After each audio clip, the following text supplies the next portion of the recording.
सध्याच्या या धकाधकीच्या जीवनात असं मला म्हणावं लागेल, कारण अनेक बातम्या येत आहेत, अनेक गोष्टी भारतामध्ये घडत आहेत आणि त्यामध्ये सगळ्यात जास्त वाटा जो आहे तो आहे राजकीय बातम्यांचा किंवा राजकीय घडामोडींचा.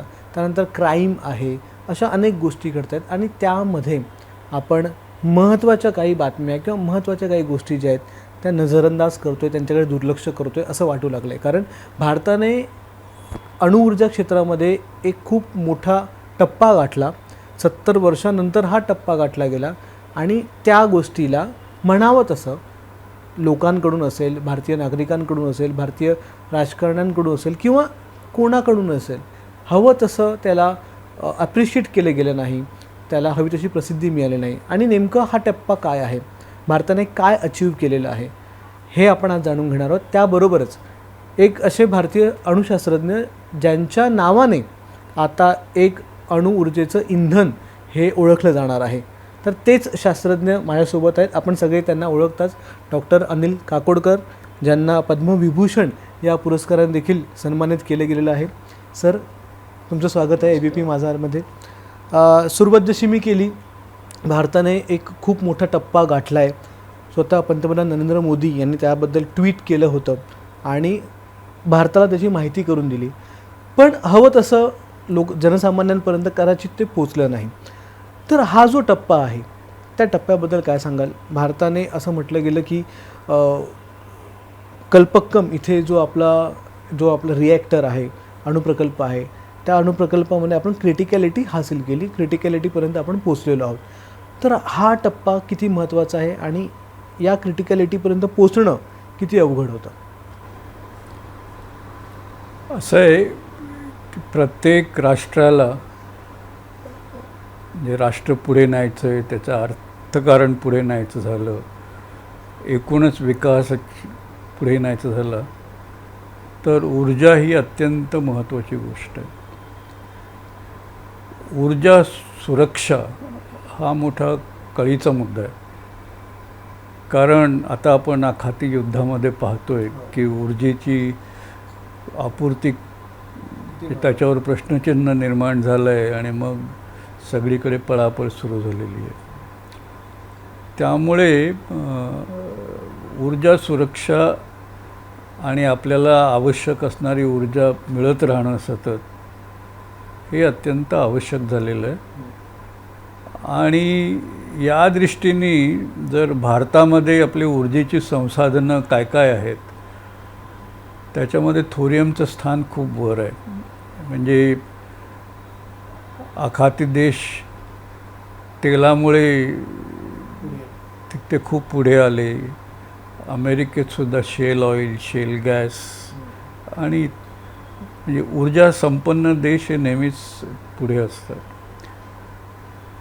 थोरियमपासून ऊर्जा निर्मितीचं तंत्रज्ञान आपण जर पूर्णपणे साध्य केलं तर आपल्याकडे जे जगातले सर्वात जास्त असे थोरियमचे साठे आहेत, त्याच्या आधारावर आपण आपल्या देशाची ऊर्जा सुरक्षा साध्य करूच, पण त्याच्याही पुढे जाऊन मी म्हणेन की आपण ऊर्जा स्वातंत्र्य पण साध्य करू शकू. कारण आपल्याला मग कोणावर अवलंबून राहण्याची गरज भासणार नाही आणि कोणी ऊर्जेची आपूर्ती देशाकडे होणारी ते बाहेरून थांबवू शकणार नाही, कारण ते आपल्या देशातच उपलब्ध आहे. आणि या दृष्टीने कल्पाकममध्ये ते 500 megawatt prototype fast breeder reactor, तिथली फर्स्ट क्रिटिकॅलिटी म्हणजे तिथे न्यूक्लिअर चेन रिॲक्शन पहिल्यांदा आपण सुरू केली, ती एक फार महत्त्वाची गोष्ट आहे. आणि हे जे तंत्रज्ञान आहे fast breeder test reactor, fast breeder prototype fast breeder reactor, तर ते ब्रीडर रिॲक्टर म्हणजे की जेवढं इंधन आपण ऊर्जा निर्मितीसाठी वापरतो त्याच्यापेक्षा जास्त इंधन त्या रिॲक्टरमध्ये निर्माण होतं. आणि त्यामुळे आपली ऊर्जेची साधनं सतत वाढत जाणार आहेत आणि ती जसं जसं आपलं अर्थकारण वाढतं तसं ऊर्जेची निकड पण वाढते आणि ती पूर्ण करण्यासाठी म्हणून ही साधनं सक्षम आहेत. तर एकूण या दृष्टीने हे तंत्रज्ञान आणि आपण जगामध्ये आजच्या घडीला पूर्वीच्या काळी अमेरिका, फ्रान्स या देशांनी फास्ट रिॲक्टर्सचे कार्यक्रम सुरू केले होते, पण त्यांनी बंद केले वेगळ्या वेगळ्या कारणांसाठी. आजच्या घडीला रशियामध्ये 800 मेगावॉटचं फास्ट ब्रीडर रिॲक्टर चालू आहे आणि त्याच्यानंतर भारताचा नंबर लागतो. 500 मेगावॉट फार मोठं संयंत्र आहे ते, आणि त्याला प्रोटोटाईप म्हटलं आहे, पण ते प्रोटोटाईप म्हणजे टेक्नॉलॉजीच्या दृष्टीने प्रोटोटाईप नव्हे तर कमर्शियल प्रोटोटाईप आहे. म्हणजे व्यापारी तत्त्वावर किफायतशीर वीज निर्मिती दाखवून देण्यासाठी म्हणून केलेलं हे प्रोटोटाईप आहे. सर, आता हा जो दुसरा टप्पा आहे तो दुसरा टप्पा 70 वर्षांपूर्वीच ठरवला गेला होता, ज्यावेळी डॉक्टर होमी भाभा हे आपल्या बार्कचे असतील किंवा भारताच्या अणुसंशोधनाचेच लीडर होते त्यावेळी. तर हा जो त्यांनी जे 3 टप्पे सांगितले होते, पहिल्यांदा प्रेशराइज हेवी वॉटर रिॲक्टर आपण तयार केले, आता सध्या आपल्या अनेक ठिकाणी आहेत. त्यानंतर दुसऱ्या टप्प्यामध्ये थोरियमपासून हा रिॲक्टर तयार करणं, त्यातून फास्ट ब्रीडर रिॲक्टर तयार करणं, आणि तिसरा टप्पा याच्या पुढचा, त्यातून ऊर्जा निर्मिती तेच इंधन वापरून डिस्ट्रीब्यूट करणं व्यवस्थित आहे. तर हा जो दुसरा टप्पा आहे, ह्या दुसरा टप्पापर्यंत पोचण्यासाठी आपल्याला 70 वर्षांचा कालावधी लागला. तर हा 70 वर्षांचा कालावधी का मुळात लागला किंवा त्याच्या मागे काय कारणं आहेत? असे सुरुवातीचा काही काळ आपल्यावर न्यूक्लिअर टेक्नॉलॉजीच्या बाबतीत बंधनं होती, म्हणजे टेक्नॉलॉजी एम्बार्गो. कारण आपलं स्वतःपासूनच हे तत्त्व होतं की आपण या क्षेत्रामध्ये पूर्णपणे स्वावलंबी होऊ, आणि ते स्वावलंबन साध्य करण्याच्या दृष्टीने म्हणजे आपण असं ठरवलं की आपल्या देशामध्ये अणुऊर्जेची काय संसाधनं आहेत, मग त्याला अनुषंगून आपला टेक्नॉलॉजीचा विकास कसा करायला पाहिजे, आणि मग तो विकास करायचा झाला तर म्हणजे असं आहे की जगामध्ये कोलॅबरेशनचा नॉर्मली अर्थ वेंडर बायर रिलेशनशिप असा होतं. म्हणजे आम्ही माल तयार करतो, तुम्ही विकत घ्या, म्हणजे आपण सहकार्य करू. याला मार्केटिंग म्हणतात. म्हणजे ते काही टेक्नॉलॉजीच्या विकासाचं सहकार्य नव्हे. पण अशी परिस्थिती होती की ते असली जे क्रिटिकल तंत्रज्ञान आहेत त्याच्या बाबतीत कोणीच, म्हणजे असं आहे की त्यांना एकदा पटलं की तुम्ही आमच्या बरोबरीचे आहात तर मग ते सहकार्य करतात. त्यांना वाटलं की तुम्ही आमच्यापेक्षा डोईजड होत आहेत तर मग ते सहकार्य थांबवतात. आणि भारताच्या बाबतीत हेच घडलं. आणि डॉक्टर भाभांना हे माहीत होतं की हे तंत्रज्ञान खूप सेन्सिटिव्ह आहे, आणि म्हणून त्यांनी सुरुवातीपासूनच त्यांचं धोरण असं होतं की जे काही करायचं ते आत्मनिर्भरतेच्या आधारावर करायचं. आणि आपण हेवी वॉटर रिॲक्टर जे आज आपण मोठ्या प्रमाणावर एकामागून एक त्यांची निर्मिती चालू आहे, ते पण देशी तंत्रज्ञान आहे. पण त्याच्या सुरुवातीला सुद्धा असेच प्रश्न निर्माण झाले, एम्बार्गो आले. आणि त्याचं म्हणजे विशेष म्हणजे असं की आपल्याला न्यूक्लिअर नॉन प्रोलिफरेशन ट्रीटी जी आहे की त्यांनी जगाचे 2 भाग पाडले, की जे देश अण्वस्त्र ठेवू शकतात आणि जे देश त्यांनी ते ठेवायचे नाही. तर भारताला हे डिस्क्रिमिनेटरी अशी व्यवस्था सुरुवातीपासूनच मान्य नव्हती, आणि भारताने ते मान्य केली नाही म्हणून भारतावर बंधनं लादली. आणि नंतर मग आपण 74 साली पीसफुल न्यूक्लिअर एक्सप्लोजन एक्सपेरिमेंट केला. त्याच्यानंतर ती बंधनं अधिक कडक झाली. नंतर 98 साली तर आपण न्यूक्लिअर वेपन्स टेस्ट केल्या, ती आणखीन कडक झाली. त्यामुळे एकूणच विकासची गती जी आहे ती खूप कमी झाली, कारण आपल्याला प्रत्येक गोष्टीत स्वतःच्या बळावर ते करायला लागलं. पण तरी म्हणजे त्या बाबतीत आपण मागे हटलो नाही, तर आपण आपलं हळूहळू का होईना ते काम पूर्ण केलं. PHWRची डेव्हलपमेंट पूर्ण केली. PFBRचं सुद्धा डेव्हलपमेंट पूर्ण केली आपण, म्हणजे टेक्नॉलॉजी डेव्हलपमेंट. आणि 2004 साली या PFBRचा पायाभरणी केली, सुरुवात केली प्रोजेक्टची. कल्पना अशी होती की एक 7-8 वर्षात तो रिॲक्टर पूर्ण होईल, पण त्याच्यापेक्षा 10-12 वर्ष जास्त लागली, ही गोष्ट खरी आहे. दुसरं कारण असं की ही टेक्नॉलॉजी तशी सोपी नाही आहे. सोपी असती तर कितीतरी देशांनी आत्तापर्यंत ती सुरू केली असती. आणि त्याच्यामुळे आपल्यालासुद्धा नवीन नवीन समस्यांचा सामना करावा लागला, पण ते सगळं इट्स ऑल बिहाइंड अस. आता हे 3 स्टेज प्रोग्राम जे म्हणालात तुम्ही, डॉक्टर बाबांनी सुरू केलेलं,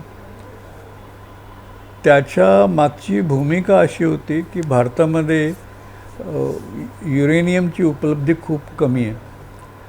आता आपण एक्सप्लोरेशन वाढवलं त्यामुळे ते वाढली आहे, पण तरी ती जी संसाधनं आहेत त्याचं जे ओअर ग्रेड आहे, जमिनीत मिळणारं युरेनियम ओअर, ते म्हणजे त्याची ग्रेड खूप कमी आहे, लो आहे.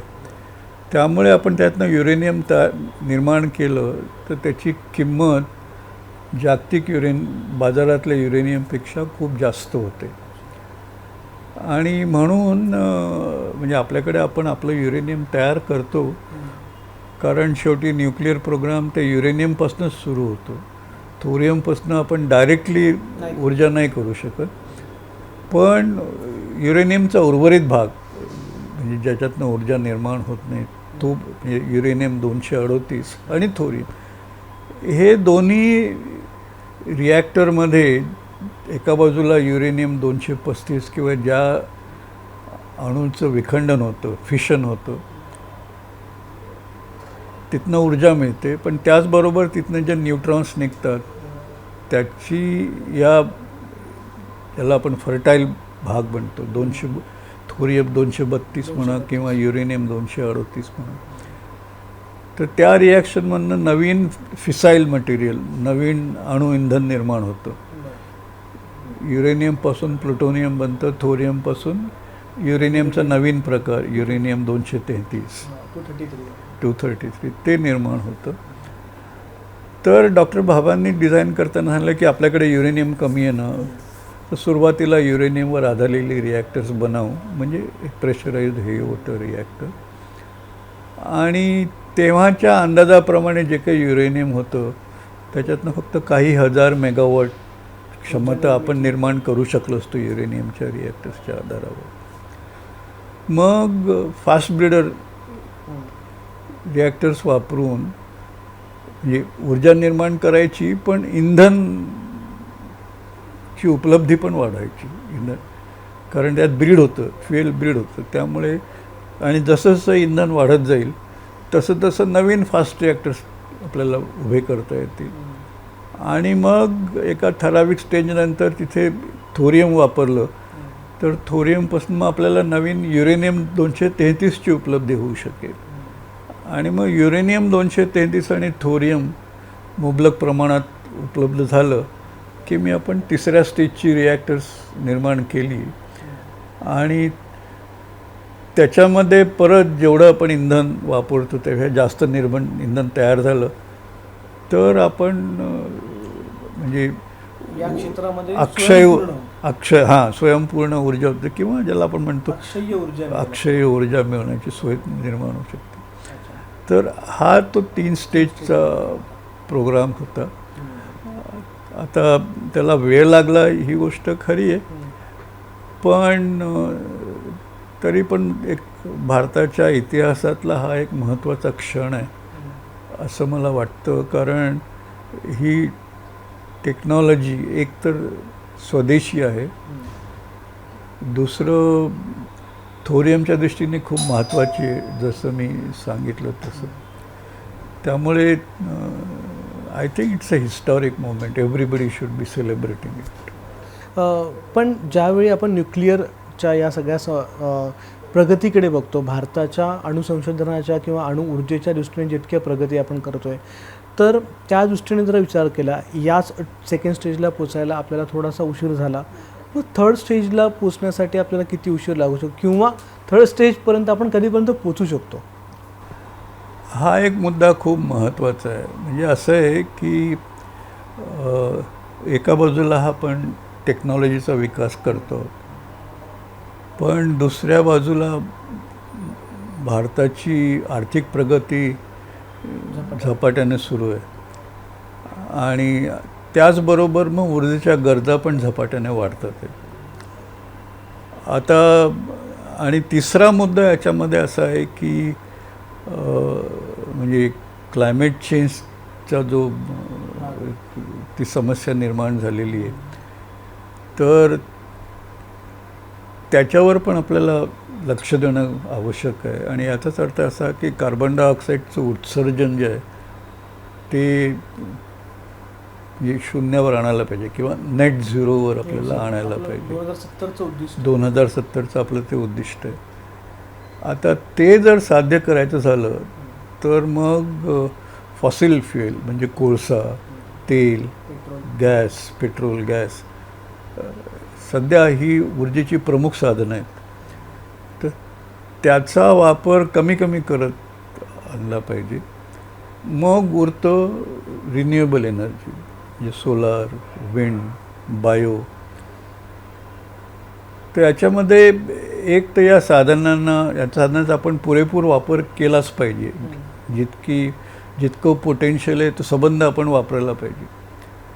पण विकसित भारताच्या गरजा त्याच्याहून कितीतरी जास्त आहे. हा एक भाग झाला. त्यामुळे आपल्याला अधिक स्वच्छ ऊर्जेची साधनं पाहिजेत.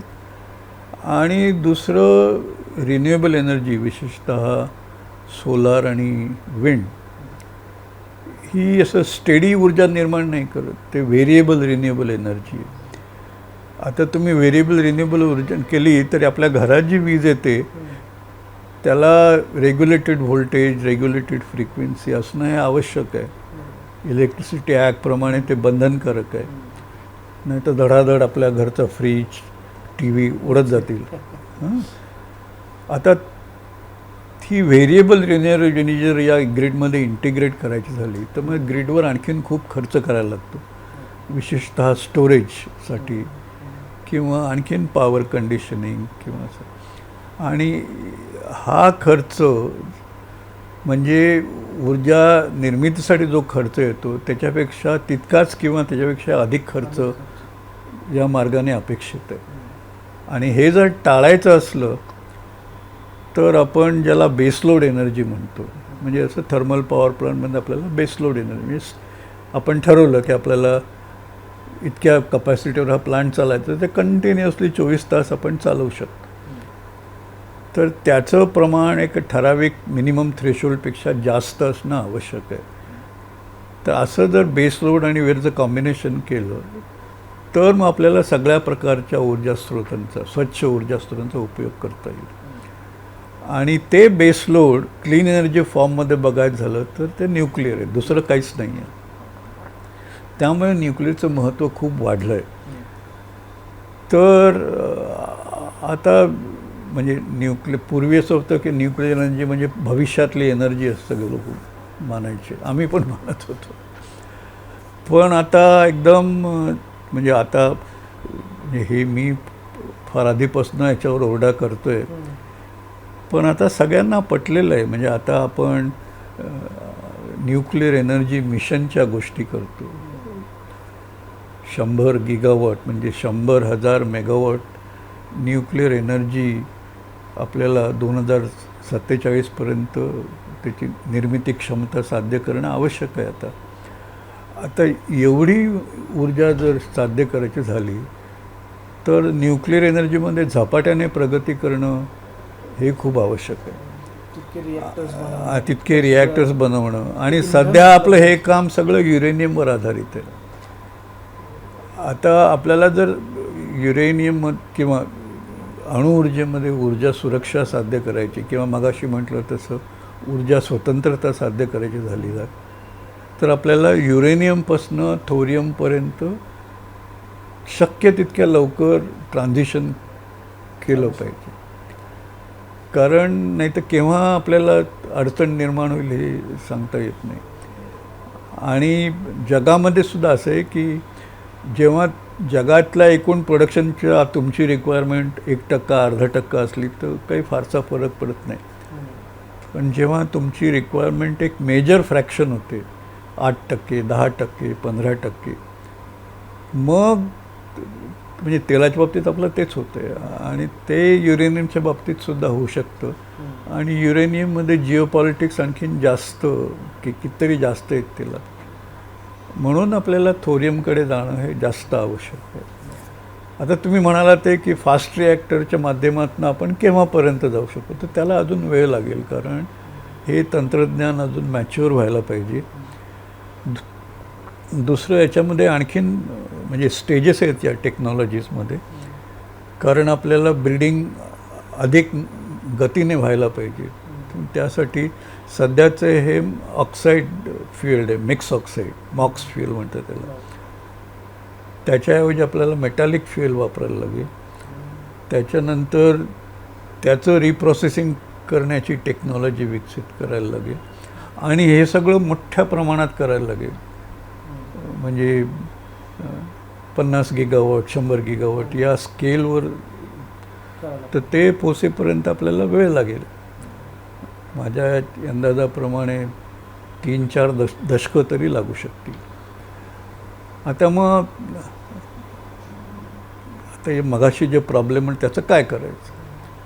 पण असं आहे, दुसऱ्या बाजूला पूर्वीच्या प्लॅनप्रमाणे 3 स्टेज प्लॅनप्रमाणे PHWRची रिॲक्टर्स काही हजार मेगावॉटपर्यंतच सीमित होती त्यांची क्षमता, कारण आपल्याकडे म्हणजे तेव्हा जी युरेनियमची उपलब्धी आपण धरली होती ती तेवढीच होती.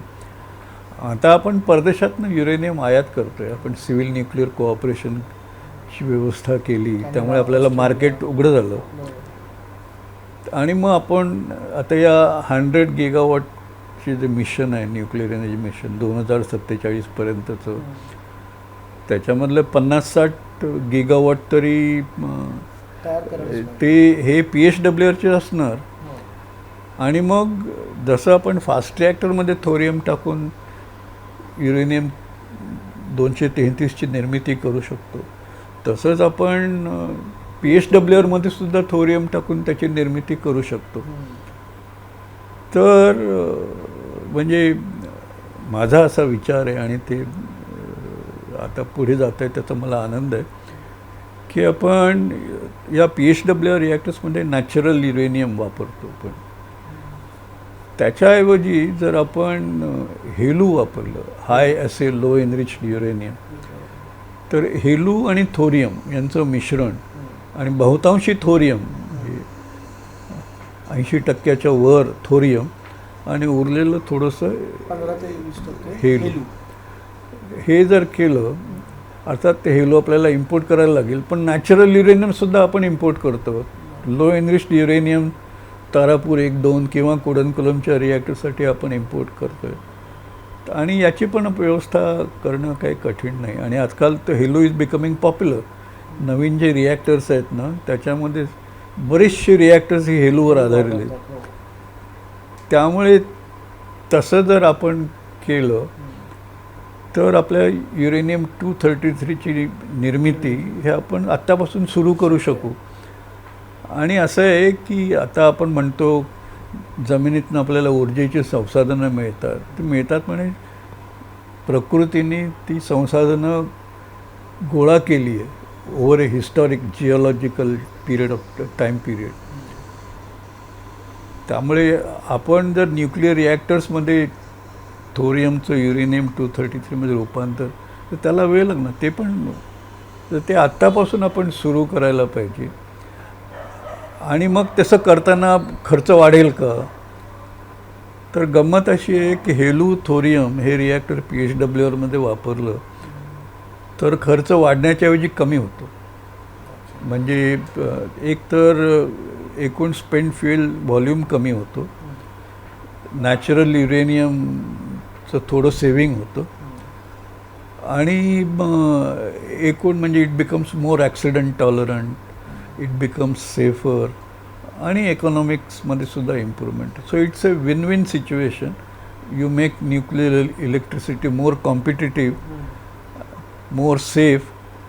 आणखीन सगळ्यात महत्त्वाचं म्हणजे आता भारताला हा प्रश्न नाही, पण जर उद्या आपण जर ठरवलं की आपण हे तंत्रज्ञान निर्यात करू, आपल्यासाठी वापरूच वापरू पण निर्यात पण करू, तर न्यूक्लिअर एनर्जीच्या वाढण्यामध्ये एक मोठा अडसर म्हणजे त्याचं प्रोलिफरेशन कॉनोटेशन, की याच्यातनं कोणी अण्वस्त्र निर्माण करेल का. एकदा हेलुथोरियम वापरलं की त्याच्यातनं अण्वस्त्र निर्मिती खूप कठीण होऊन बसतं जवळपास. So it becomes proliferation resistant. So it becomes accident tolerant, it becomes proliferation resistant. भारताला आपण निर्यात करू शकतो आपले अणु, म्हणजे ऊर्जा आयात करणारा देश, आपल्याला आपण ऊर्जा निर्यात करणारा देश म्हणून पुढे येऊ शकतो. तर एवढी क्षमता आहे या ट्रान्सफॉर्मेशनमध्ये.